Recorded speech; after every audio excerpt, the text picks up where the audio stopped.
Hi, this video will show you how to install Capture from Techsmith so that you can make some videos or take some print screen. You have to download it from that link, and that will have put in the article.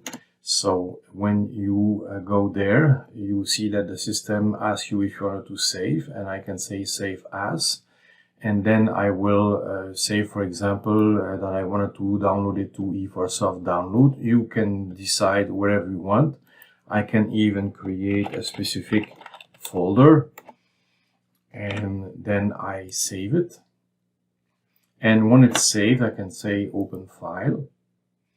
I have to accept the terms of the license. I say continue. This system is free. This tool is completely free. But you have to sign up for a free account. So it's a completely free account, but it will give you the ability to upload this picture in that account. And then you will be able to send us not the movie itself, the video itself, but a link. So I will say sign up.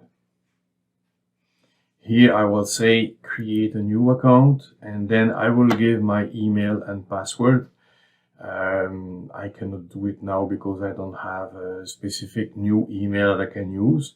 We already have an account. When you have created that account, then you can sign in and you can use the Techsmith Capture to make videos, and you can find some videos that explain how to work on YouTube if you want. So thank you for watching this video, and if you have any question, don't hesitate to ask us.